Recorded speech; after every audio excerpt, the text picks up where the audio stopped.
আমার মতো হাজারো প্রবাসী মায়ের বাবার বুক এভাবে যদি খালি হয়ে যায়, তাহলে আমরা বিদেশে এসে রিমিটেড যোদ্ধা হয়ে আমাদের আর কোনো লাভ নাই। তাহলে আমাদেরকে একটু বীজ দেন, আমরা খাইয়া নিজেরা মরে যাই। পোস্টমর্টমের কাগজ না আসলে আমরা মামলা নিতে পারবো না।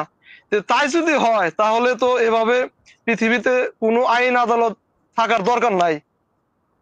কারণ দরকার নেই এই কারণে সে মারা গেছে ওই বাড়িতে, তারপরও সে মামলা নিতে পারতেছে না। তাহলে আইনের হাত হয়তো ওখানে বাধা আছে। আমরা ইতিমধ্যে বেশ কয়েকটি নিউজ প্রকাশ করেছি। নিউজের মধ্যে কিন্তু অর্থাৎ সুবর্ণার যে বাবার যে পরিবার, সেই পরিবার থেকে কিন্তু তখন অনেকেই বলছেন যে আমাদের মেয়েটাকে তারা হত্যা করে আত্মহত্যা বলে তারা চালিয়ে দিচ্ছে।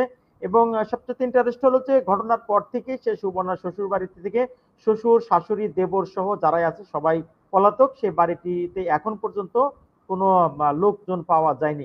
আমরা এই পুরো ঘটনাটা নিয়ে আজকে আমরা কথা বলতে চাচ্ছি। আমাদের যে সুবর্ণার বাবা মোহাম্মদ সুজন মিয়া, যিনি বর্তমান সৌদি আরবে তিনি প্রবাসে আছেন, এবং সৌদি আরবে থাকা অবস্থায় কিন্তু তার মেয়ের মৃত্যুর খবরটি তার কাছে পৌঁছায়, এবং তিনি কল্পনাই করেনি যে তার মেয়েটা।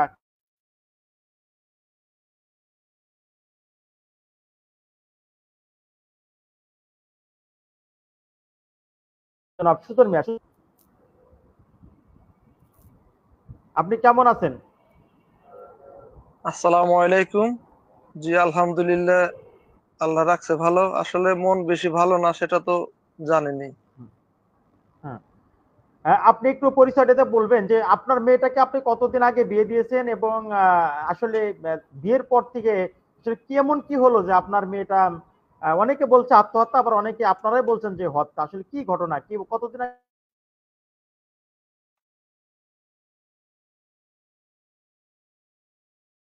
আমার সাথে? আমি মোহাম্মদ সুজন মিয়া, সৌদি আরব প্রবাসী। আমার মেয়েটা, আমরা 6 ভাই, তার 5 ভাই আমরা সৌদি আরব থাকি, আমার এক ভাই আছে বাংলাদেশে থাকে। তো আইনাল হক, যার সাথে আমার মেয়ে বিয়ে দিছি, সে সিঙ্গাপুর থাকে। ওরা 3 ভাই। জি। যখন আমাদের বাড়িতে প্রস্তাব দিল, তখন আমরা সবাই বললাম আমার যে বিদেশি কোনো ছেলের কাছে আমাদের মেয়ে বিয়ে দেব না। কিন্তু হুম।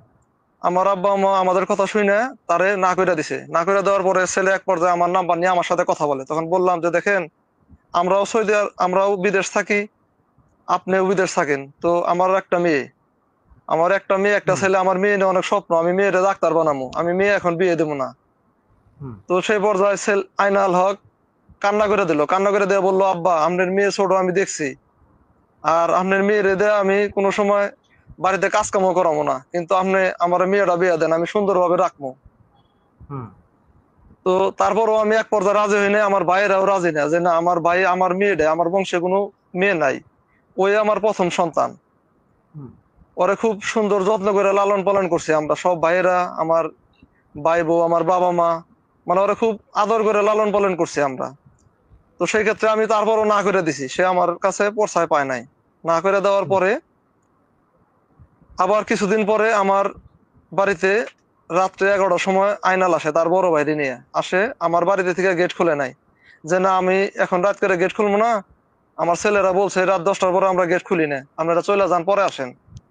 তো পরের দিনে আসছে, আইসে আমার আব্বা আম্মা সহজ সরল মানুষ, বয়স্ক মানুষ, ওনারে দইরা বইলা বুঝাইয়ে এক পর্যায়ে মানে হাতে পায়ে ধরে বলছে, দাদা, আমি আপনার নাতিরে নিমু। হ্যাঁ, সুজন কোনো ভাই। সময় হ্যাঁ কোনো ভাই, সময় আমি লাইভ আছে তো। কোনো সময় আমি ওনারে কষ্ট দিব না, সুবর্ণারে আমি কোনোদিন কষ্ট দিব না দাদা। কিন্তু ওরা আমার ভাল লাগছে, ওরা আমারে বিয়ে দেন। হুম। পরে যখন আমার আব্বারে যখন এই পর্যায়ে মানে বইলে যে কোনোদিনও আমি ওরে কষ্ট দিব না, আমি ওরে হুম। খুব ভাল লাগছে, আমি ভালোবাসছি, দাদা আমার ওর কাছে বিয়ে দেন, আমি ওরে কোনোদিন ভাত আদৌ খাইতে দেবো না। পরে আমার আব্বা আম্মা যখন ফোন দিছে, পরে বললাম যে, দেখো, এরকম কইরে অনেক মানুষ নেয়, প্রবাসী যারা, তারা হঠাৎ করে এই তুলে নেয়। এরা খোঁজ খবর নেও নাই, কিছু না, তুমি আগে বিয়া দিবে, আমরা চরে মেয়ে বিয়া দিব না। হুম। রাস্তাঘাট নাই বাড়িতে যাওয়ার জন্য। পরে আব্বা কয়, দেখো, আসলে পোলাটা দেখতেছি ভালো, এমনি খারাপ না। হুম। তো এক পর্যায়ে যাই হোক, আমার আব্বা আমার হাতে পায়ে ধরে মন গলাইয়া তারা রাজি করে ফেলাইছে। রাজি করলে তখন আমি রাগ করে বলছি যে 5 ভরি স্বর্ণ 5 লাখ টাকা কাবিন, যদি হয় তাহলে নিব। তারা আসলে কোনো স্বর্ণ টর্ণ কিছু দেয় নাই, ঠিক আছে। নিচে আমার মেয়ের আজ পর্যন্ত কোনোদিন হাতে একটা মানে স্বর্ণ কি জিনিস ওটা সে বুঝেই নাই। তখন আমারে ফোন দিয়ে বলছে আব্বু স্বর্ণ দাও। তো পরে আমরা বিয়ের 3 মাস পরে আমার ভাইয়েরা আমরা স্বর্ণ দিছি।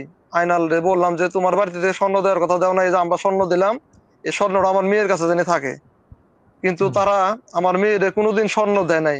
ওরা ওর আম্মার কাছে রাখছে। আর ওর আম্মা হলো মানে এক ধরনের এমন মানুষ, মানে তার নিজের স্বার্থে আঘাত লাগলে, এখানে তো আমার মেয়েরে মেরে ফেলাইছে, তার ছেলেরে মেরে ফেলাইতে দ্বিধাবোধ করবো না। গ্রামে মানুষ এরকম মানে বলে। তো আমি এটা আবার বলছি যে দেখো আইনাল বাবাজি, আমার একটা মেয়ে, তুমি কিন্তু জানো, তুমি আমার বাড়িতে আসো যখন, তোমার কোনো একটা বন্ধু নাই, তোমার কোনো কিছু নাই। আমার মেয়ে বলছে ঠিক আছে, কিন্তু আমার মেয়েটারে কিন্তু কোনোদিন কষ্ট দিও না। কয় হুম, না আব্বা, এমন কিছু হবো না, ইনশাল্লাহ থাকেন, আপনার মেয়ে কোনদিনও বলবো না। তো আমার মেয়ের পরে নিয়ে গেল, নিয়ে যাওয়ার পরে কিছুদিন থাকলো, থাকার পরে আইনাল আবার আমার মেয়েরা আমার বাড়িতে রাখে, ওদের বাড়িতে থাকে না। মেয়ে আবার আয়নাল জামাই সহকারে আমার বাড়িতে থাকে। ওই বাড়িতে যদি হুম, 5 দিন থাকে, আমার এনে 3 মাস থাকে। হুম, তো 2 মাস 3 মাস পরে আবার সে বিদেশ চলে গেল। বিদেশ যাওয়ার পরে বললো আব্বা সুবর্ণা রে আমি তো সিঙ্গাপুর নিয়ে আসবো, আপনি কি কন? আমি বললাম বাবা সেটা তোমার ব্যাপার, তুমি তোমার ওয়াইফ তুমি কোথায় রাখবা তোমার ব্যাপার। ওই সিঙ্গাপুর নিয়ে আসবো আরে। পরে টাঙ্গাইল নিয়ে গেছে, টাঙ্গাইল নিয়ে পাসপোর্ট বানানোর জন্য আবেদন করছিল, কিন্তু ওর পাসপোর্ট বানাইতে পারে নাই। তখন বললো যে আব্বা পাসপোর্টটা বানাইতে পারলাম না, তে আমি এবার যাই গে, এরপর আইসা আমার সাথে একসাথে নিয়ে যাবো। আমি বললাম ঠিক আছে, হুম, সমস্যা নেই, যাও। তো পরে এই যে এই তারিখে যে ও বিদেশ গেল, যাওয়ার পরে আমার এখানেই থাকে। থাকার পরে 2.5 মাস থাকার পরে আমার আম্মার কাছে ওর শ্বশুর শাশুড়ি আসছে মেয়ের। আসার পরে বলতেছে দেখেন, আমার বাড়িতে একটা অনুষ্ঠান করুম, যে সুবর্ণরে আমার বাড়িতে নিতে হবো। পরে আমার আব্বা আম্মা ডাইরেক্ট না করছে, না আমার নাতির পোলাহান নাই, স্বামী নাই, উনি যে কি করবো, ওই হুম, জায়গায় থাক, যাইতে পারবো না। তখন আয়না ফোলদা বলছে যে আমার আব্বা আম্মা যেহেতু গেছে, এখানে আপনারা না করেন না, আমার ওয়াইফে আপনারা সাথে পাঠাইয়া দেন, হুম, কয়েকদিন থাইকে আবার আইনা দিয়ে যাবো নি। তখন আমার আম্মা আমার ছেলের মায়ের মায়ের কাছে বলছে যে আপনি আমার নাতিনি দিয়েছেন যেভাবে দিলাম, ঠিক 2-3 দিন যা থাকে, থাকার পরে আপনি আবার আমার নাতি আবার আমার কাছে আইনা বুঝা দিয়ে যাবেন। কয় ঠিক আছে, সমস্যা নাই। তারা আমার বাড়িতে আইয়া 2 দিন থাইকে, 2 দিন থাকার পরে আমার মেয়েরে নিয়ে গেল। মেয়ে নিয়ে যাওয়ার পরে ও তো আমার আসলে মেয়েটা আসলে ভিতরে কথা চাপাদা রাখতো বুকের মধ্যে। ওরে একবার হুম, ওর চুল কাইটা দিছিল ওরা ওদের বাড়িতে থেকে। হুম, কিন্তু ওই সময় আমার আব্বা আম্মা বা আমাদের বাড়ির কেউ আমাদের জানায় নাই। তখন ও হুম, নামাজ পড়তো, কোরআন শরীফ পড়তো, মাথায় হিজাবটা থাকতো। তখন ওই সময় আমার ছোট ভাইয়ের বউ যে কি ব্যাপার, তুমি এত হিজাব তো আগে সারাদিন পরে থাকতা না, এখন হুম, তুমি সারাদিন কেন হিজাব পরে থাকো? ওই আম্মা এমনি পরে টান দিয়ে যখন হিজাবটা খুলছে, খুলে দেয় যখন মাথায় চুল নাই, কিন্তু ওর মাথার চুলগুলা একবারে কোমরের নিচে পড়তো। নারীর সৌন্দর্য হইলো চুল। হুম, এখন আপনাদের কাছে আমার অনুরোধ, নারীর সৌন্দর্য চুল, সেই চুলটা সে কাইটা দিল। আমার মেয়ে বলছে যে আমি কাটছি। আর মেয়ের জামাইরা যখন আমার আব্বা প্রশ্ন করছে, যায় না কি এমন অপরাধ করলো আমার নাতির চুলগুলা তোমরা কাইটা দিলে, আমারে হুম, জানাইতে। তখন আইনাল হুম, বলছে আমার ওয়াইফের চুল আমি কাটছি, সেটা আমাদের মধ্যে আমরা বুঝবো, এটা নিয়ে কথা বলেন না দাদা আপনি। হুম, তখন আব্বা দেখছে যে জিনিসটা তো ভালো দেখা যায় না। তখন ওর হুম, বড় ভাইরে জানাইছে যে তা ওই মানে হুম, আমার আব্বা জানাইছে ওর বড় ভাইরে যে আমার নাতি কি এমন অপরাধ করলো, সেই বিষয়টা আপনারা আমাদের জানাইতেন, কিন্তু তার মাথার চুল কেন কাটা হইলো, এই বিচারটা হুম, আপনার কাছে যদি না পাই, তাহলে আমি কিন্তু এটা বিচারের পরিকল্পনা করব। হুম, তখন সে বলছে যে না, আপনি বিচারের কথা বললেন না, এটার বিষয়টা আমি দেখব। কিন্তু আমার মেয়ে আজ পর্যন্ত এই বিষয়টা কিন্তু আজ পর্যন্ত আমাদের কাছে কোনোদিন বলে নাই। তো ওই দিন যে ঘটনাটা ঘটছে, 8 তারিখ বৃহস্পতিবার রাত্রে 10:30টার সময় আইনাল ফোন দিয়ে বলতেছে দাদি তাড়াতাড়ি আমাদের বাড়িতে যান। কি ব্যাপার, বাড়িতে যাব? তখন বলতেছে সুবর্ণা যান নাই, ফাঁস নিছে। যদি ফাঁস নিয়ে থাকে সে, আমার কথা হইলো, সে যদি ফাঁস নিয়ে থাকে, আইনাল ফোন দিয়ে বলছে, কিন্তু ওদের বাড়িতে থেকে কিন্তু আমাদের কেউ বলে নাই। হুম, তখন তাড়াতাড়ি আমার আব্বা আম্মা ওই বাড়িতে দৌড় বেড়ে গাড়ি নিয়ে, আমার বাড়ির ফ্যামিলির মানুষ তাড়াতাড়ি করে গেছে ওই জায়গায়। ওই হুম, জায়গায় যাওয়ার পরে বাড়িতে কোনো লাশ নাই। তখন ওর হুম, আম্মা মিষ্টি সুরে বলতেছে যাইছেন বসেন, এত এত হারাহারি করেন কে? আইসেন বহেন চাটা খান। তখন আমার আব্বা বলছে আমি এখানে চা খাওয়ার জন্য আসি নাই, আমার নাতি কোথায়? আমার নাতিরে দেখতেছি না, আমার নাতি কোথায়? যখন উত্তেজিত কণ্ঠে বলছে, তখন সে আইসে কোনো কথা বলতেছে না, আর বাড়িতে কেউ নাই, শুধু ওর শাশুড়ি রয়েছে। তখন বলার পরে যখন বলছে যে আমার নাতি যদি হসপিটালে নিয়ে থাকেন তাহলে বলেন আমি সেখানে যাবো, কয় না হসপিটালে নেয়। এর মধ্যে একটু পরে যখন আব্বা উত্তেজিত হয়ে গেছে, গরম বেশি হয়েছে, তখন দেখে যে আমার মেয়েরে ওর যে দুই যাও, ওই যাওয়ে নিয়ে আসলো, আইসে বারান্দার মধ্যে শোয়াইলো, বাইরে ঘরের বাইরে বাইরে শোয়াইলো। শোয়ানোর পরে ওই জায়গায় আর কোনো লোক নাই। তখন ওই ইউনিয়নের চেয়ারম্যান, শাহাদত চেয়ারম্যান, উনি আইসে, আর আমার আব্বা আম্মা যখন প্রথম পোড়াবাড়ি ইউনিয়নের পোড়াবাড়ি, চেয়ারম্যান। জি জি, পোড়াবাড়ি ইউনিয়নের চেয়ারম্যান শাহাদত চেয়ারম্যান এবং মেম্বারও ওখানে উপস্থিত ছিল। তখন ওই সময় আমার মানে ছেলের মায় বলতেছে ও স্ট্রোক করছে, আর ওই জায়গা থেকে খবর দিছে আইনাল ফাঁস নিছে। এই জায়গায় আপনি জিনিসটা জাস্টিফাইড করবেন আপনারা দেশবাসী। ও বলছে ফাঁস নিছে আর ওর আম্মা বলতেছে স্ট্রোক করছে। তখন ওই চেয়ারম্যান বলতেছে যে এটা মারি দেওয়ার প্রক্রিয়া করেন, যেহেতু মারা গেছে।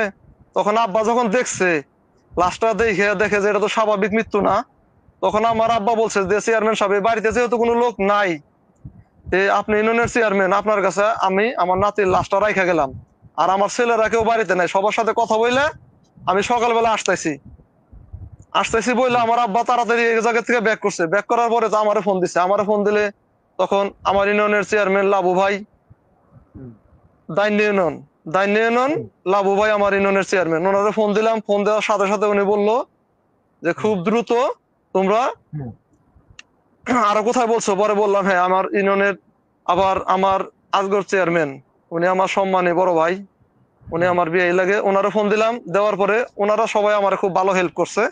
তাড়াতাড়ি টাঙ্গাইল মডেল থানায় ফোন দিতে বললো। তখন টাঙ্গাইল মডেল থানায় আমরা যোগাযোগ করলাম। যোগাযোগ করার পরে ওসি স্যার আমাদের সাথে সাথে 2 গাড়ি ফোর্স দিয়ে দিল লাশটা উদ্ধার করার জন্য। যখন আমরা লাশে নিয়ে গেলাম, তখন আমরা লাশটা যায় দেখি ঘরের সামনে শোয়ানো অবস্থায় রয়েছে। আমার আব্বা আম্মা যায় দেখছে, আমার পরিবারের মানুষ যারা ঘরের সামনে শুয়ে রয়েছে।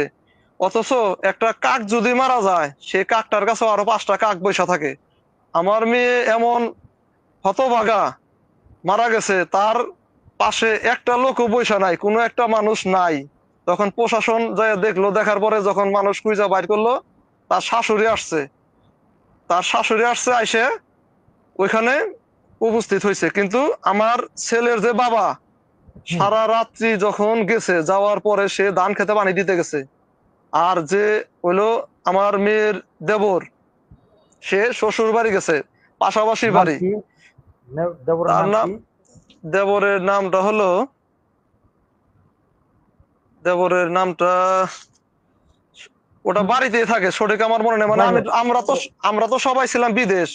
আমরা কিন্তু সম্ভবত ময়নাল। জি জি জি জি, ময়নান। আরেকটু কথা বলে নেই, মেয়েটা যে বিয়ে হয়েছে আসলে আমরা এ পর্যন্ত যাই নাই, আমরা বিদেশ থাকি, আমরা যাই নাই, আমার আব্বা আম্মা দেখা দিছে। আমরা কিন্তু ওই বাড়ির সম্বন্ধে আসলে আমাদের, আপনি জান নাই বলতে বিয়ে হওয়ার পরে আপনি দেশে আসেন নাই? জি না, আমি দেশে আসি নাই, এখনো যাই নাই। তার মানে মেয়ে বিয়ে দিয়েছেন প্রায় 1.5 বছর হয়ে গেল, আপনি এর মধ্যে দেশে আসেন নাই? জি না, আমি মানে আসছি তখনই আমার মেয়ের বিয়ে হয়েছে। আর মানে এর মধ্যে, জি জি, আমি আসার পরে বিয়ে হয়েছে। আর আমার মেয়ের পেটে একটা সন্তান ছিল, 4 মাসের সন্তান ছিল। সেই সন্তানটা কিন্তু ওর আম্মা কি এমন একটা জিনিস কলার মধ্যে খাওয়াইলো, তারা আসার একটু পরে মেয়ের পেটে বেদনা বেরাম উঠে গেল। উঠার পরে তাড়াতাড়ি আমরা সদর হসপিটালে নিয়ে যাই। হসপিটালে নেওয়ার পরে, আপনার ছবি কি আপনার কাছে আছে? জি আছে, জি আছে। আমার মেয়ের ছবি প্লাস স্বামীর ছবি সহকারে এই যে দেখেন ছবি আছে। ক্যামেরার সামনে আরেকটু। এটা আপনার, এটা আপনার মেয়ে, এটা আমার মেয়ের জামাই। মেয়ের জামাই, জি, মেয়ের জামাই। তো তারপরে সেই লাশটা ওনারা বলতেছে যে লাশটা ফাঁসি দিয়ে মারা গেছে। প্রথমে ওর মায় বলছে স্ট্রোক করে মারা গেছে। এই পয়েন্ট গুলো আপনি একটু দেখবেন। তো পুলিশ যখন আমরা নিয়ে গেছি, পুলিশ নিয়ে যাওয়ার পরে সে দেখছে বারান্দার সামনে শুয়ে রয়েছে লাশটা। আমরা কিন্তু লাশ শুয়ে রয়েছে ওই অবস্থায় দেখার পরে দেখলাম লাশটার পিঠে অনেক মাইরের আঘাত আছে, ফুইলা ফুইলা রয়েছে। আমাদের কাছে ফুটেজ আছে, সেটাও আপনাদেরকে আমরা দেখাবো। তো সেই অবস্থায় গলার মধ্যে এমনি সিভি দিছে, যে মানে গলার মধ্যে এমনি টিপা যে মারা হয়েছে, অনেক দাগ আছে হুম, গলার মধ্যেও দাগ হুম, আছে। আর একটা লাশ যদি পিঠের মধ্যে অনেক দাগ আছে মাঞ্জার ওই সাইড দিয়ে। হুম, একটা লাশ যদি মারা যায়, সেই লাশটা যদি ঝুইলা থাকে, তাহলে একটা ছবি তুলবো, গ্রামের দুই একজন গণ্যমান্য লোক তারে দেখাবো, দেখাইয়া লাশটা নামাবো। এটা হলো আমাদের হুম, আমাদের প্রশ্ন।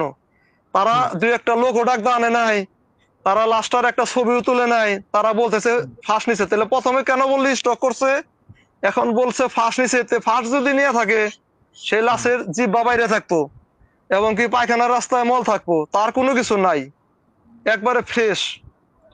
তো আমার কথা হইলো, তারা যদি নাই মারতো, তাহলে তারা বাড়িতে নাই কেন, পালিয়ে থাকবে হুম। কেন? তারা সবাই থাকবে ওখানে, আমাদের সাথে তো তারা ভয় পাওয়ার কিছু নাই মানুষ এখন। আপনারা কেন জনাব সুজন মিয়া, আমি যেহেতু আপনার মেয়ে মারা গেছে, এটা আসলে খুবই দুঃখজনক। এটা আমরা নিজেরাও, যেহেতু আমি ঘটনাস্থলে হাসপাতালে গিয়েছিলাম, আপনার বাড়িতে গিয়েছিলাম, তারপর আমরা ছেলের বাড়িতেও গেছিলাম, মেয়ের জামার বাড়িতে গেছিলাম। আপনার কেন মনে হলো যে আপনার মেয়ে আত্মহত্যা, কিংবা যদি হত্যাই করে থাকে, কেন কেন তারা করবে? আপনার কি মানে তাদের সাথে কি আপনার কোনো দ্বিধাদ্বন্দ্ব? আপনি বলছিলেন যে আপনি বিয়ের পরে আদৌ পর্যন্ত সে বাড়িতে যান নাই এখন পর্যন্ত। আপনি কোন সাইড থেকে আন্দাজ করতেছেন যে আপনার মেয়েকে তারা মারতে পারে? মানে এটা আন্দাজ করতেছি, আমার মেয়ে আমার একদিন ফোন দিয়ে বলছে, আব্বু, আমার স্বামী যে আমার স্বামী, আমার খালা খালা মানে আমার স্বামীর যে খালাতো বোন, হুম, ওনার সাথে ওনার লাইন আছে। আমি বললাম, দেখো বাবা, মানুষ বিয়ের আগে অনেক কিছুই করে, এগুলো তুমি ধরো না, সুন্দর করে সংসার করো। হুম। তো এক তারপরে ধীরে ধীরে দেখা গেল আইনালের সাথে ওর খালাতো বোনের সাথে লাইন আছে, আর ওরা একই দিনে দুই ভাই বিয়ে করছে, একই দিনে বিয়ে করছে। কিন্তু আমার মেয়েকে বিয়ে করছে আইনাল আর ওর ভাইয়ে পছন্দ করে। আর আইনাল যে মেয়েকে পছন্দ করতো, ওই মেয়েকে ওর ভাই বিয়ে করে আনছে, ময়নাল, ওই বাড়িতে থাকে। ও, বিষয়টা আবার ক্লিয়ার ওই করেন বাড়ি তো, বিষয়টা আবার ক্লিয়ার করেন। আমার মেয়েকে আইনাল পছন্দ করে বিয়ে করে আনছে। হুম, কিন্তু হুম, আইনাল আইনাল পছন্দ আইনালের আইনাল যাওয়ার খালাতো বোনের সাথে প্রেম ছিল, ওই মেয়েকে আবার হুম। ওর ভাইয়ে বিয়ে করে আনছে। একই দিনে বিয়ে হয়েছে দুইটা, আমার মেয়ে প্লাস ওই মেয়ে, একই দিনে একই বাড়িতে বিয়ে হয়েছে। তার মানে আইনাল আরেকটি মেয়ের সাথে যে প্রেম করত, সেই জি মেয়েকে জি, বিয়ে করে আনছে তার ভাই। আর ভাই, ছোট ভাই, জি ছোট ছোট ভাই বিয়ে করে নিয়ে আসলো, ওকে। জি জি। আর আইনাল যে আপনার মেয়েকে বিয়ে করলো, আপনার মেয়েকে বিয়ে করে নিয়ে আসলো কে? আইনালের সাথে কে গেছিল? এটা আইনাল আর আইনালের ভাই যেটা প্রবাস থাকে, জয় জয়নাল জয়নাল। সম্ভবত নাম। জি, এই জয়নাল, হ্যাঁ, জয়নালই, আইনাল। জয়নাল জিম্বা, জয়নাল জিম্বা হয়েছে। কোনো সমস্যা নাই, ওরে কোনো কাজ করতে হবে না, আমি দেখে রাখবো, আমার ছোট বোনও। কিন্তু আপনারা বিয়ার রাজি হন। কিন্তু আইনালের মা, বাবা, এবং কি ওর দেবর, আর মিম মিম, মানে ওই বাড়ির কেউ চায় না যে আমার মেয়ে ওখানে থাক, কারণ ওর মায়ের পছন্দ তার ওই মেয়ে, কিন্তু সেই না, মেয়ে ওই তো যে আনছে ওর আপনি যে ভাই। বলছিলেন যে জি সুজন মিয়া, আপনি যে বলছিলেন যে আইনাল যে মেয়ের সাথে প্রেম করত, সেই জি, মেয়েকে বিয়ে করে আনছে তার ছোট ভাই। তার ছোট ভাই, এখন জি তার ছোট ভাই যদি বিয়ে করে নিয়ে আসে, জি। সেক্ষেত্রে আপনার মেয়ের সাথে আপনার মেয়ের জামার সম্পর্কটা আসলে কেমন ছিল? একই বাড়িতে তার প্রেমিকাকেও সে পাইতেছে তার ছোট ভাইয়ের বউ হিসাবে, আহ, এবং এবং তিনি আপনার মেয়েকেও বিয়ে করে নিয়ে আসলো। আহ, জি, তখন তাদের সম্পর্কটা আসলে কেমন ছিল? আপনারা তখন কি লক্ষ্য করতে পারছেন? আসলে আমরা লক্ষ্য করছিল, আমার মেয়ের ভয় ছিল যে আমার বাবা বা আমার চাচারা যদি জানে যে আমি এখানে কষ্টে আছি, তাহলে আমার এখান থেকে নিয়ে যাবো, তারা এখানে থাকতে দেবো না। কিন্তু হুম, আমার মেয়ে খুব ভালোবাসতো ওই ছেলেটাকে, আইনাল। মানে আমার মেয়ে আমার বাড়ির পাশে যারা আছে, তারাও আমার মেয়েকে চিনে না, কারণ সে বোরকা ব্যবহার করতো। তারে আমি কোরআন শরীফ পড়া শিখাইছি, তাও মেয়ে মেয়ে একজন দিয়ে, একজন বয়স্ক মহিলা মানুষ দিয়ে কোরআন শরীফ পড়া শিখাইছি। আমার মেয়ে আইনালের সাথে, মানে আমার মেয়ে এমনই পাগল ছিল আইনালের জন্য, আইনাল যা বলতো ও তাই শুনতো। তো হুম, এই ভয়ে আমাদেরকে বলে নাই। আর আইনালের চালাকি ছিল, আমার মেয়েকে আমার বাড়িতে রাখতো, কারণ তার প্রেমিকা তো এই বাড়িতে, একা জানি পায়, একান্ত পাওয়ার জন্য। হুম, ঠিক আছে। আর এখন 6 মাস পরে যদি আমার মেয়েরে তারা সিঙ্গাপুর নিয়ে যায় না, তাহলে হুম, ওর মাই দেখছে, তাহলে তো আমার ওই মেয়ে যাইতে পারতেছে না, কিন্তু ওরে সিঙ্গাপুর নিয়ে যাইতেছে গা। এই শত্রু ধৈর্য এই শত্রু ও ধৈর্য এই এই শত্রু ধৈর্য তারা ওর আম্মা ওর আব্বা ওর দেবর হুম মিম হুম হুম মিম আর হইলো জ্যোতি, এই সবটি হুম মানুষ পরিকল্পিত ভাবে আমার মেয়েকে তারা হত্যা করেছে। কারণ এই জ্যোতি আর মিম ওর আম্মা কিন্তু জবানবন্দি দিছে প্রশাসনের কাছে, দেখবেন জ্যোতি আর মিম ওই হুম মেয়েকে লাশ নামাইছে, প্লাস ওই জায়গায় শোয়াইছে, সবকিছু করছে। আমার প্রশ্ন দেশবাসীর কাছে, এই হুম মেয়ে দুইজন একটা লাশ কোনোদিনও ওখান থেকে নামাইতে পারবে না। আর আমার মেয়ে যেখানে লাশে বলতেছে ওরা যে এখানে ফাঁস নিছে, আমার মেয়ে কোনোদিন ওই জায়গায় নগল পাবে না, কারণ সেখানে একটা টুল নাই, আর ওই জায়গা থেকে আমার মেয়ে নগল পাওয়া সম্ভব না। আমি প্রশাসনের কাছে দৃষ্টি আকর্ষণ করছি, আপনারা রুমে সাংবাদিকদের সাথে নিয়ে ঢুকবেন এবং কি ওই জায়গায় আমার মেয়ে এই জায়গায় নগল পাইবো দূরত্বটা আপনারা দেখবেন। আর সবচেয়ে বড় একটা কথা হলো, ওই রুমের ভিতরে কোনো সিলিং নাই, ওই পার্টিশনের ভিতর দিয়ে লোক যাওয়া আসা করা যায়। কারণ মাঝে মাঝে ওই রুমটা ভিতরে আটকে দেওয়ার পরে ওই আয়নাল ওই ময়নাল ওই বাড়িতে যে দেবর থাকে, ওই দেবর হুম ওই উপর দিয়ে যাইতো আসতো, এটা আমি আমাদের বলতো। কারণ মোবাইল রুমে হুম থাকতো, ও হুম যদি হুম কোনো সময় গোসলখানায় থাকতো এভাবে উপর দিয়ে যাইতো আসতো ওই ওই দেবরটা যাইয়া রুম খুলে দিত, তখন জ্যোতি আর মিম ওরা রুমে ঢুকতে পারতো। তো জ্যোতি আর মিম এই দুইজনে যদি লাশ নামায়া থাকে, তাহলে কেন গ্রামের দুইটা গণ্যমান্য ব্যক্তি নিয়ে লাশটা নামাইলো না? আর ওরা দুইজনই কিভাবে লাশটা নামাইলো, এটা দেশবাসীর কাছে আমার প্রশ্ন। তার কারণ মানে দুইজনে দুইজনে লাশটা নামাইছে বলছিলেন, এবং হ্যাঁ, এবং ঘটনার পর থেকে আদৌ পর্যন্ত কি আপনাদের সাথে ওই বাড়ি কোনো লোক যোগাযোগ করছে কিনা আপনার মেয়েকে সান্ত্বনা কিংবা আপনার মেয়ে দাফন থেকে শুরু করে হাসপাতাল থেকে শুরু করে আদৌ পর্যন্ত কোনো ধরনের তাদের কোনো সহযোগিতা ছিল কিনা? জি না, ওই দিন রাত্রে যখন আইনাল ফোন দিছিল, ওই ফোন দেওয়ার পর থেকে ফোন বদ্ধ। আর আমাদের সাথে ওই বাড়ির কোনো লোক এখন পর্যন্ত যোগাযোগ করে নাই। এবং কি আমার মেয়ে যে লাশটা নিয়ে আসলাম থানায়ও তারা যোগাযোগ করে নাই। আমরা যখন হসপিটালে নিয়ে গেছি, আপনি দেখছেন, আমি আরো কিছু সাংবাদিক ছিল, হসপিটালে যে সদর হসপিটালে মর্গে যে লাশটা ছিল, তাদেরও তো একটা দায়িত্ব ছিল যে ওই বাড়ির মেয়ে, সে স্বামীর বাড়ির এক মুঠ মাটি কোন মেয়ের ভাগ্যে না জুটে?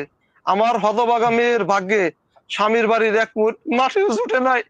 আমার মেয়ে এত কপাল পোড়া, আমি কি করে বলবো? আমি বাবা হিসেবে আমার মেয়ের সঠিক একটা বিচার দেশবাসীর কাছে আমি জানাই। কারণ আমার মেয়ে যে মারা গেছে, মানুষ জন্মেলে মৃত্যু হবে ঠিক আছে, কিন্তু এত এত কি অপরাধ করলো যে আমার মেয়েকে তারা মাইরা ফেলাই দিল? তারা আমার মেয়েটাকে দিয়ে দিত, আমার দুঃখ ছিল না, আমার দিয়ে দিত। আমার কাছে তো, তাদের কাছে সে বড় অপরাধী পচা, আমার কাছে তো অপরাধী না, সে আমার কাছে হীরার টুকরা।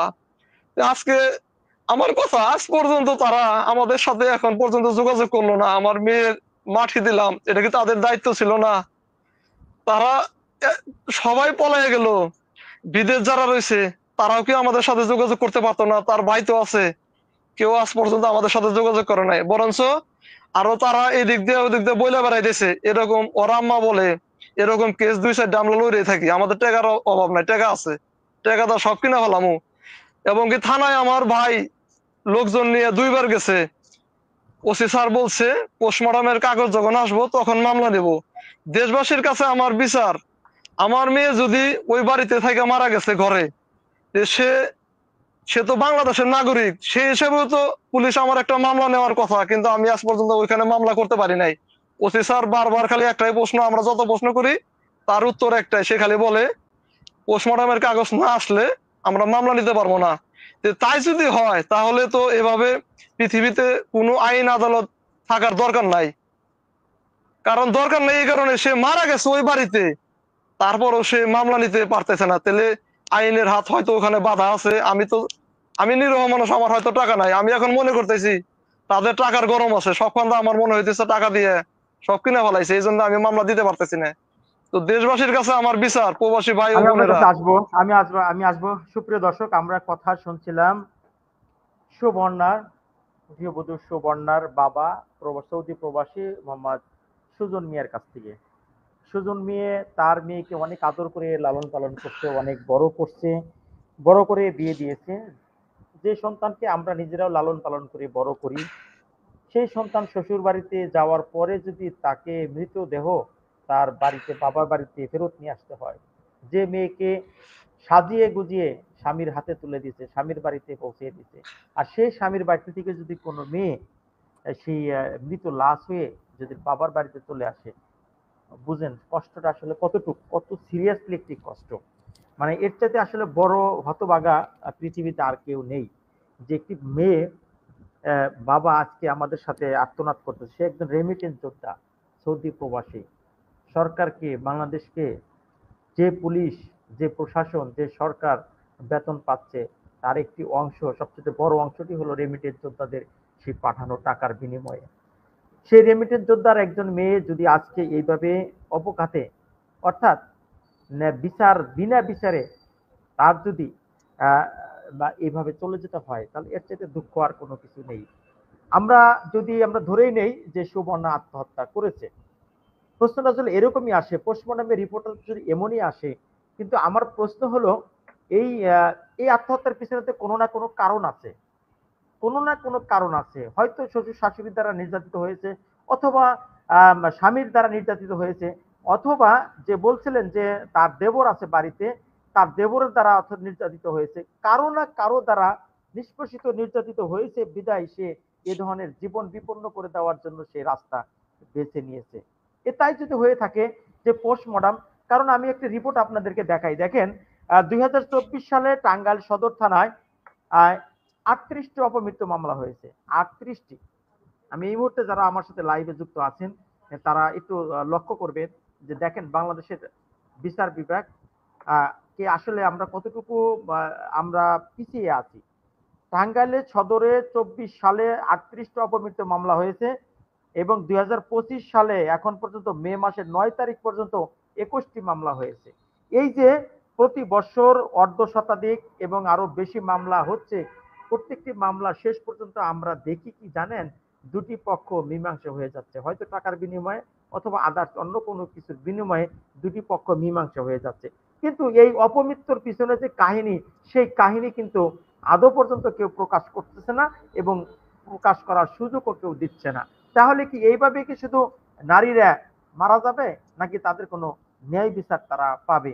আর এই ন্যায় বিচারের জন্য এরকম সুজন, বাংলাদেশে অসংখ্য সুজন কিন্তু কান্নাকাটি করছে ন্যায় বিচারের জন্য। আসলে বিচারটা কোথায় পাবে? ইতিমধ্যে আমার কাছে অনেক তথ্য আসছে, বাইদা ভাই, অনেক ফোন এবং অনেক কথাই আসছে যে দুটি পক্ষ ইতিমধ্যে মীমাংসা হয়ে যাচ্ছে মোটা অঙ্কের টাকার বিনিময়ে, এবং মোটা টাকার বিনিময়ে একটি দুটি পক্ষ যখন মীমাংসা হতে হতে যাচ্ছে, এই মীমাংসার পিছনে একটি চক্র কাজ করে যাচ্ছে। জানি না আসলে সত্য না মিথ্যা, আমি সেই প্রশ্ন সুজন মিয়ার কাছে করব যে আসলে তারা মীমাংসা হতে যাচ্ছে কিনা, কারণ এই রিউমারটা আসলে কেন ছড়িয়ে যাচ্ছে, এবং এই রিউমারটা আসলে কেন চলে যাচ্ছে। আমি সর্বশেষ গত 2 দিন আগেও কিন্তু আমি সেই আইনালদের বাড়িতে গিয়েছিলাম, সেখানেও কিন্তু আইনালের পরিবারের কাউকে আমরা খুঁজে পাইনি। জনাব সুজন মিয়া, আমি আপনার কাছে আবার আসছি যে আমরা ইতিমধ্যেই অনেক কথাই শুনছি।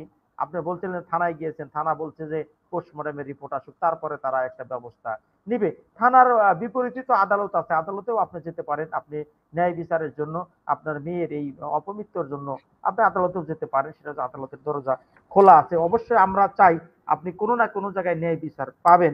তবে একটি কথা আমরা ইতিমধ্যে শুনছি যে আপনি নাকি মীমাংসার একটি প্রক্রিয়ায় নাকি চলে যাচ্ছেন, এরকম একটি কথা আমরা শুনতেছি, এটা আসলে কতটুকু সত্য? সুজন মিয়া। আচ্ছা, আমি তার আগে একটু কথা বলে নেই। থানায় যখন আমার মেয়ের কাগজটা লিখতে গেল, দেখেন আমি বলছি যে ওদের টাকার জোর আছে। দেখেন থানায় যখন গেছে, একটি রিপোর্ট 3বার লেখা দিছে, 3টা কাগজে 3বারই ভুল। এবং কি এখন যে কাগজটা আমাদেরকে দিছে, সেই কাগজের মধ্যেও লেখা দিছে লাশ ফাঁসিতে ঝুলন্ত অবস্থায়।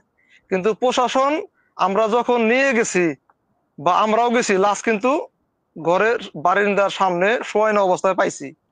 তাহলে দেখেন এখানে আমি কিভাবে পুলিশদের কাছে আসলে আমার কথা, যারা অসহায় মানুষ, তাদের হয়তো টাকা নাই, কিন্তু আল্লাহর দোয়ার কিন্তু খোলা আছে, আল্লাহর দোয়ার খোলা আছে। প্রশাসনের কাছে আমার দৃষ্টি আকর্ষণ, ডিবি এবং সরকারি যত বাহিনী, র্যাব, আর্মি, বিজিবি যত যাই আছেন, আপনারা সবাই দয়া করে আমার এই বিষয়টা আপনারা একটু দয়া করে আপনারা সবাই একটু সুনজর দেন, এবং কি দেশের সরকারের কাছেও আমার অনুরোধ, আমার মতো হাজারো প্রবাসী মায়ের বা বাবার বুক এভাবে যদি খালি হয়ে যায়, তাহলে আমরা বিদেশে এসে রিমিটেড যোদ্ধা হয়ে আমাদের আর কোনো লাভ নাই। তাহলে আমাদেরকে একটু বীজ দেন, আমরা খাইয়া নিজেরা মরে যাই।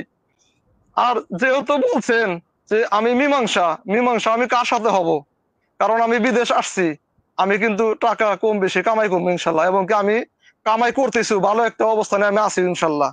টাকার আমার কোনো প্রয়োজন নাই। আমার মেয়ের যেমনে ওরা ফাঁসি দিয়ে আমার মেয়ের যেমনি লাশ উপহার দিছে সরকারের কাছে এবং কি দেশবাসীর কাছে, প্রশাসন এবং আমার প্রবাসী ভাই বোনদের কাছে, সবার কাছে আমার অনুরোধ, আমি লাশের বদলায় লাশ চাই, আমার কোনো টাকার প্রয়োজন নাই। আর মীমাংসা আমি কোনোদিনই হব না ওদের সাথে, কারণ মেয়ে হারাইছি আমি, আমি জানি আমার মেয়ের কি কষ্ট, এটা অন্য কেউ বুঝবে না। যে হারাইছে সেই বুঝে, যত টাকা হোক, কোটি টাকা দাম আমারও কিনতে পারবো না। আমি ফাঁসের বদলে ফাঁসি চাই, লাশের বদলে লাশ দেখবো, তবে সে না আমার আত্মাটা জোড়াবো, আমার নয়নটা, আমার মেয়ের আত্মা শান্তি পাবো। আমি কোনো অবস্থাতে মীমাংসায় আমি কোনোদিন আসবো না ইনশাল্লাহ। যত টাকার বিনিময় হোক, আমাকে ওরা কিনতে পারবে না। আমি মীমাংসায় কোনোদিন আসবো না। এই কথাটা আমি আপনি বললাম, কি আজকে লাইফে এসে বলে গেলাম। তার মানে আপনি কোনো মীমাংসায় মানে আমি জানি না, কারণ এই কথাটা আমি বললাম, আমার কানে অনেক ধরনের বাতাসি আসছে এবং আমাকে অনেক কথা বলছে যে আলমগীর ভাই আপনি যেভাবে নিউজ প্রকাশ করতেছেন, নিউজ প্রকাশ করে লাভ নেই, কারণ এরা কিন্তু দুইজনেই টাকার বিনিময়ে মীমাংসা হয়ে যাচ্ছে। তখন আমি কোনো সদুত্তর দিতে পারি না, আমি বললাম যে এই তথ্যটা আমার কাছে নাই, আমি জানি না, আমি বিষয়টি জানার জন্য চেষ্টা করব। তবে আমার কথা হলো যে ন্যায় বিচার প্রতিষ্ঠার জন্য আইন আদালত যেখানে আছে, আপনার সেই দরজা খোলা আছে, আপনি সেখানে যেতে পারেন ন্যায় বিচার প্রতিষ্ঠার জন্য, এবং সে ন্যায় বিচারের জন্য আপনি যেতে পারেন। আপনার একজন প্রবাসী হিসাবে সে অধিকারটুকু আপনার আছে, এবং এই অধিকারটি বাংলাদেশের সাধারণ জনগণের সবারই আছে। আসলে আমি আপনার একদমই শেষ প্রান্তে চলে আসছি, যেহেতু ইতিমধ্যে আমাদের অনেক সময় হয়ে গেছে। আমি আপনাকে যেটা আর বলতে একটু চাচ্ছি কথা যে বলবো, আর একটু কথা। যেটা বলতে চাচ্ছি যে আপনি শেষ পর্যন্ত আসলে মানে কি চাচ্ছেন এখন, মানে কি বলতে চাচ্ছেন? আমরা একদম শেষের দিকে। মানে এখানে মীমাংসার কথা যেখানে বললেন, আসলে সবকিছুতেই তৃতীয় পক্ষ থাকে। যেমন ওরা এখন আমার মেয়েকে আমার লাশ উপহার দিছে, আমি যে পর্যন্ত এটা ওদের লাশ না দেখতে পারবো, আইনের আওতায় না ফাঁসির লাশ, সে পর্যন্ত আমি থামবো না। তাতে আমার রক্ত এক ফোঁটা দিয়ে থাকা সত্ত্বেও আইনে যত দূর আমার যেতে হয় সব জায়গায় আমি দৌড়াইতে প্রস্তুত আছি। আর মীমাংসার বিষয়টা আসলে তৃতীয় পক্ষ, এখানে একটা পক্ষ থাকতে পারে। আমাদের কাছে এরকম কোনো প্রস্তাব আসে নাই, আমাদেরকে কেউ এখনো বলেও নাই। যদিও কেউ বলে থাকে, তারা দেখা গেল যে এটা তৃতীয় পক্ষ, তারা দালালি করে টাকা খাওয়ার জন্য, ওদের কাছ থেকে টাকা খাওয়ার জন্য একটা প্রক্রিয়া ওদেরকে বলছে। আমাদের কাছে এরকম প্রস্তাব আসে নাই, এবং কি এরকম প্রস্তাব আমাদের কাছে আসলে আমরা কোনোদিন, আমার ফ্যামিলি বা আমরা কেউ কোনোদিন মাইনা নেব না। আমরা টাকার প্রয়োজন নাই, আমাদের লাশের বদলে লাশ দেখবো সরকারের কাছে, প্রিয় দেশবাসীর কাছে, এবং কি আমার প্রবাসী ভাই ও বোন, আপনারা সাংবাদিক যারা আছেন, আপনারা সবাই সবাই মিলে আমাদেরকে সহযোগিতা করবেন। যেমনে আমরা মেয়ে হারাইছি, আমার মেয়ে অল্প বয়সে পৃথিবীর থেকে চলে যাইতে হয়েছে, এটার সাথে যারা জড়িত, আপনাদের সবার কাছে আমার অনুরোধ, বিনীত অনুরোধ, যত প্রশাসন বাহিনী আছেন, সাংবাদিক আছেন, আপনারা সবাই এটা আপনারা সঠিকভাবে তদন্ত করুন, খোঁজে দেখুন, আইনের আওতায় এনে তাদের ফাঁসি দেওয়ার ব্যবস্থা করুন। তাদের ফাঁসি চাই, আমি আর অন্য কোনো কিছু না, আমার মীমাংসার প্রয়োজন নাই। আমরা আইনের কাছে, শেষ সরকারের পর্যায়ে কাছে চলে দৃষ্টি আসছি। আবেদন, আমি মোহাম্মদ তাদের ফাঁসি লিটন চাই। আমাদের জি। সাথে মোহাম্মদ লিটন মিয়া একটি কমেন্ট করছেন, যার হারায় সে বুঝে। আসলে সত্য কথা লিটন, আপনি সত্য কথাই বলছেন যে যার হারায় সেই বুঝে। মোহাম্মদ রাসেল খান তিনি দুঃখ প্রকাশ করছেন। মোতালেব সরকার তিনি একটু কমেন্ট করছেন, ছেলের পরিবার একদম খারাপ। হ্যাঁ, আমরা সেটা বলতে চাচ্ছি না, সেটা আপনারা আপনাদের মধ্যে বিবেচনা করবেন, প্রশাসন বিবেচনা করবেন। তবে আমরা আবারও বিনয়ের সাথে বলবো, অনুরোধের সাথেই বলবো যে যারাই সন্তান, মেয়ে সন্তান যারাই বিয়ে শাদী করান, যেখানে বিয়ে শাদী দেন, আর একটু যাচাই বাছাই করে আপনারা বিয়ে শাদী দিবেন। হুট করেই এত বড় একটা সিদ্ধান্ত আপনারা নিতে গিয়ে অবশ্যই আরো দুই চারবার ভাবার চেষ্টা করবেন, ওই ছেলেটার ব্যাকগ্রাউন্ড খোঁজার চেষ্টা করবেন, পরিবারের ব্যাকগ্রাউন্ড খোঁজার চেষ্টা করবেন। আপনার মেয়েটা সেই বাড়িতে গিয়ে ম্যাচিং হতে পারবে কিনা, আপনার মেয়েটা সেই বাড়িতে গিয়ে সেই সংসারে অবস্থান করতে পারবে কিনা, এবং যে ছেলেটার কাছে বিয়ে দিচ্ছেন সেই ছেলেটার ইতিপূর্বে আসলে কোনো ধরনের করে রেকর্ড আছে কিনা। কারণ এখন কিন্তু আসলে সত্যি কথা, বর্তমান যে সময়টা চলে যাচ্ছে, এই সময় যদি আপনি বেছে শুনে যাচাই বাছাই না করে আপনি কোনো সিদ্ধান্ত নেন, তাহলে কিন্তু আজকে সুজন মিয়ার মতো আপনারা হয়তো একদিন কাঁদতে হবে। আমরা সকলেই সতর্ক থাকবো। আর বিশেষ করে বাল্য বিবাহ থেকে সবাই দূরে থাকবো আমরা।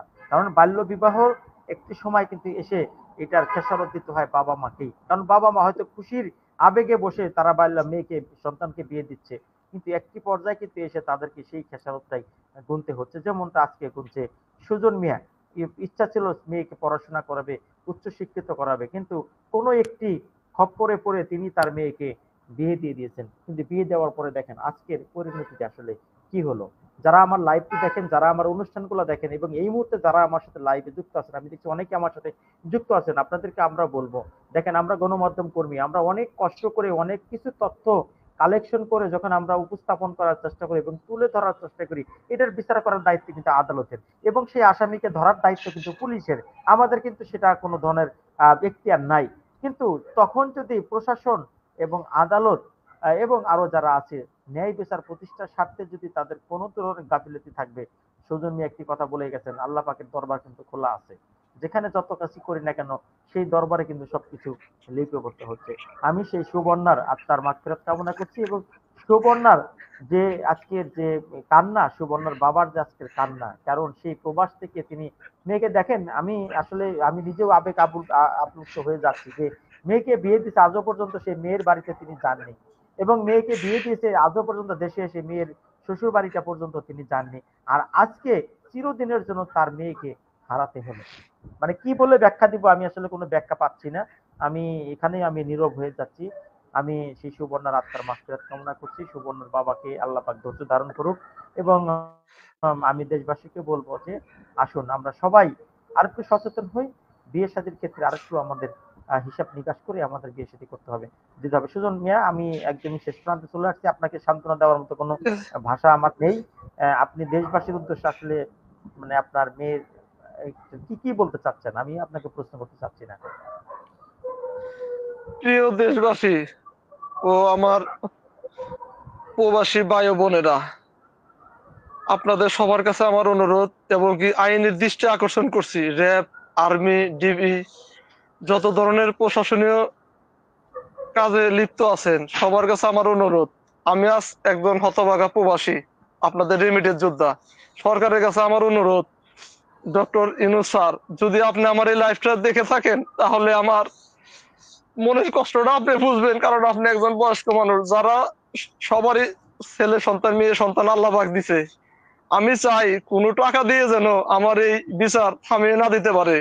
আমার মেয়ে আজকে বিয়ে দিয়েছিলাম মনে অনেক আশা স্বপ্ন নিয়ে, আমার স্বপ্নগুলো যেভাবে ভাঙে গেছে, এই এই বিচারে আমি পাইয়ে আমার মেয়ের যেমনি লাশ হয়ে আসছে, ফাঁসির বদলে ফাঁসি, যে পর্যন্ত আসামিরা আইনের আওতায় এনে ফাঁসি না হয়েছে, সমস্ত সাংবাদিক ভাইদের কাছে আমার অনুরোধ, আপনারা সবাই বেশি বেশি যাবেন, প্রশাসনের কাছে আমার অনুরোধ, তাদেরকে আইনের আওতায় এনে তাদেরকে ফাঁসি দেওয়ার ব্যবস্থা করুন। যে পর্যন্ত ফাঁসি না হবে সে পর্যন্ত আমার মেয়ের আত্মা শান্তি পাবে না। প্রিয় আমার দেশবাসীরা, আপনারা সবাই বেশি বেশি লাইভটি শেয়ার করবেন, যাতে এরকম আর কোনো মানুষ কোনো এরকম মানুষ এই বিচার দেখে যেন আর কোনো মানুষ সাহস না পায় যে অন্য আর একটা মেয়েকে মারার। কারণ আজকে আমার সাথে এটা ঘটেছে, কালকে আপনার সাথেও ঘটতে পারে। আর তারা এতই টাকার তাদের জোর, এটা আপনাদের কাছে অনুরোধ, আপনারা ফাঁসির বদলে ফাঁসি চাই, সবার কণ্ঠে একটি বল, একটি কণ্ঠ, একটি কথা, ফাঁসির বদলে ফাঁসি চাই। আমাদের কোনো আপোষ মীমাংসা নাই, ফাঁসির বদলে ফাঁসি চাই। হ্যাঁ, ধন্যবাদ জনাব সুজন মিয়া। যারা দেশ এবং দেশের বাহির থেকে আমার এই অনুষ্ঠানটি দেখলেন, আপনাদের সকলকে প্রীতি এবং শুভেচ্ছা জানিয়ে আজকে আমি আপাতত বিদায় নিচ্ছি। আপনাদের সাথে হয়তো আবার অন্য কোনো প্রসঙ্গ নিয়ে, অন্য কোনো বিষয় নিয়ে আবার আপনাদের সাথে আমি লাইভে যুক্ত হবো। এ পর্যন্ত আপনারা ভালো থাকুন, সুস্থ থাকুন, নিরাপদে থাকুন। আল্লাহ হাফেজ। আসসালামু আলাইকুম।